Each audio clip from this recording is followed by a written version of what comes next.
पूर्व PM doctor Manmohan Singh का आज दिल्ली के निगमबोध घाट पर अंतिम संस्कार किया गया।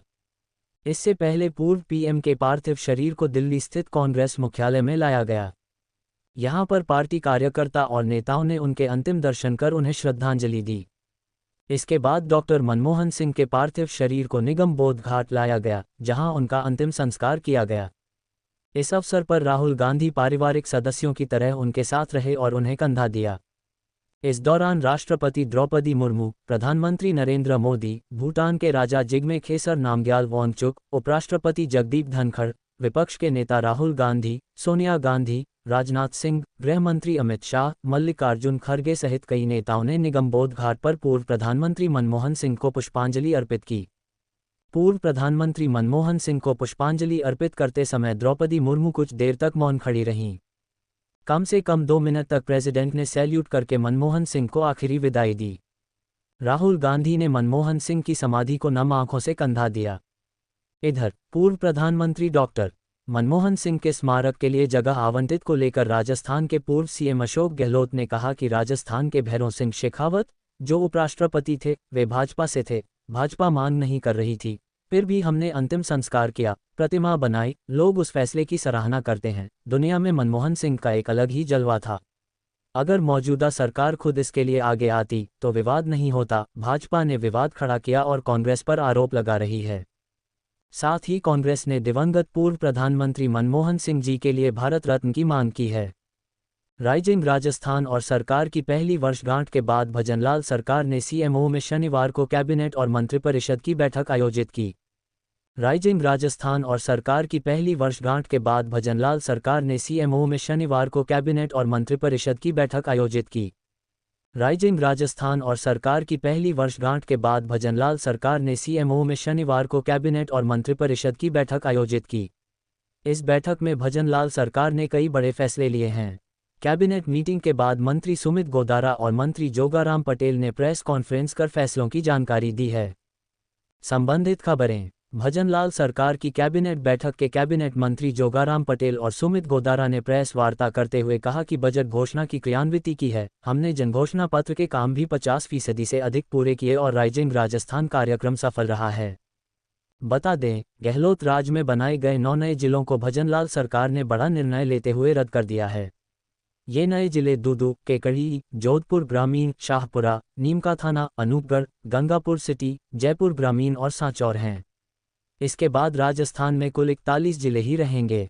वहीं कैबिनेट बैठक में सीकर, पाली और बांसवाड़ा संभाग को रद्द करने का भी निर्णय लिया गया है। इसके बाद राजस्थान में कुल 7 संभाग ही बचे हैं। ये जिले निरस्त। 9 जिले समाप्त। दूदू, केकड़ी, शाहपुरा, नीमका थाना, गंगापुर सिटी, जयपुर ग्रामीण, जोधपुर ग्रामीण, अनूपगढ़, सांचौर जिले खत्म।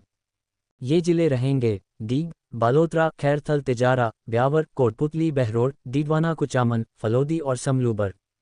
क्यों किए जिले रद्द? मंत्री ने दिया जवाब। जिलों को रद्द करने के निर्णय को लेकर मंत्री जोगाराम पटेल ने कहा कि चुनाव से पहले नए जिले और संभाग बनाए गए थे, वह व्यवहारिक नहीं थे। वित्तीय संसाधन और जनसंख्या के पहलुओं को अनदेखा किया गया। अनेक जिले ऐसे थे जिनमें 6-7 तहसीलें नहीं थी। इतने जिलों की आवश्यकता होती तो इसका परीक्षण किया जाता। इन सबको अनदेखा किया। इसमें ना तो पद सृजित किए, ना ऑफिस बिल्डिंग दी और ना ही दूसरी व्यवस्थाएं की। केवल 18 विभागों में पद सृजन की व्यवस्था की गई।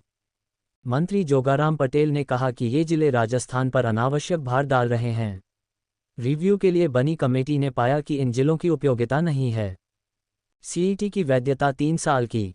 सीईटी की वैधता को लेकर भजनलाल कैबिनेट ने बड़ा फैसला लिया है। अब सीईटी की वैधता को 3 साल किया गया है। इससे पहले सीईटी की वैधता 1 साल होती थी, लेकिन भजनलाल कैबिनेट ने अब इसकी वैधता को 3 साल किया है। भजनलाल सरकार की कैबिनेट के बड़े फैसले। 2025 में 1 लाख बेरोजगारों को नौकरी देगी भजनलाल सरकार। आगामी 4 साल में 3 लाख नौकरियों का रखा गया टारगेट। 31 दिसंबर तक जिन्होंने केवाईसी नहीं की उनके नाम हटेंगे। खाद्य सुरक्षा योजना के नए लाभार्थी के नाम जोड़ने का फैसला। परिनिंदा दंड समाप्त करने का अनुमोदन। समान पात्रता परीक्षा की वैधता 3 वर्ष की। टैड में छात्रावास अधीक्षक के लिए पात्रता बदली। अब समान पात्रता परीक्षा हर वर्ष देने की नहीं होगी आवश्यकता। एक बार हुई परीक्षा का स्कोर कार्ड होगा 3 वर्ष। पशुधन सहायकों के लिए पदनाम परिवर्तन का अनुमोदन हुआ।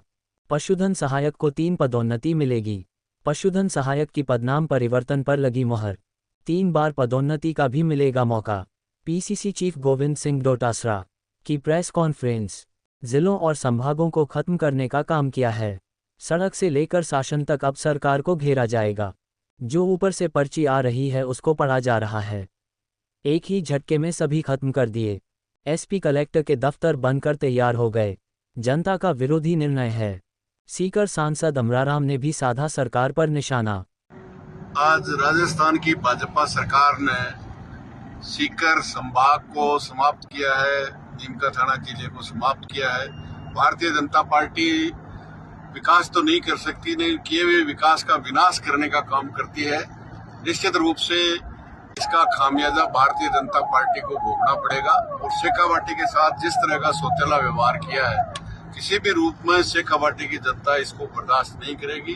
संघर्ष के मैदान। जयपुर में मेथनॉल से भरा टैंकर पलट गया। घटना जयपुर दिल्ली हाईवे पर चंदवाजी इलाके की है। जानकारी के मुताबिक टैंकर मेथनॉल केमिकल से भरा था। पलटने के बाद भारी मात्रा में केमिकल का रिसाव होने लगा। इससे मौके पर अफरा तफरी मच गई। घटना की सूचना के बाद जयपुर और जयपुर ग्रामीण से दमकल की गाड़ियां मौके पर पहुंची। जयपुर के गैस टैंकर हादसे में गंभीर रूप से झुलसे एक और व्यक्ति ने शनिवार को दम तोड़ दिया, जिसके साथ ही मृतकों की संख्या बढ़कर 20 हो गई है। चिकित्सकों ने ये जानकारी दी। हादसे में झुलसे 7 लोगों का यहां एसएमएस अस्पताल में इलाज किया जा रहा है। एसएमएस अस्पताल के अधीक्षक डॉक्टर सुशील भाटी ने बताया कि हादसे में गंभीर रूप से झुलसे एक और व्यक्ति की शनिवार को मौत हो गई। उन्होंने कहा, फिलहाल अस्पताल में 7 लोगों का इलाज किया जा रहा है। मेरी बेटी भूख प्यास से तड़पी। अगर यही बेटी कलेक्टर या किसी नेता की होती तो क्या इतने दिन बोरवेल में रहती? मेरी नहीं तो उस बच्ची की आत्मा की ही सुन लो। कोटपुतली में बोरवेल में गिरी बच्ची की मां। भूख प्यास से तड़प रही जो वो करने अभी तक उनको निखाड़े भी कोनो। और अगर कलेक्टर मैम की अब बेटी होती तो क्यों इतना दिन तक वह उनके अंदर ही रह देती। थोड़ी सी भी कन्या गति रहे हमको ना, कम से कम मेरी पुकार ना सुनो तो कन्या की आत्मा की पुकार सुन लो। मेरी बेटी ने जल्दी से जल्दी निकाल लो। भगवान के सम्मान सुंदर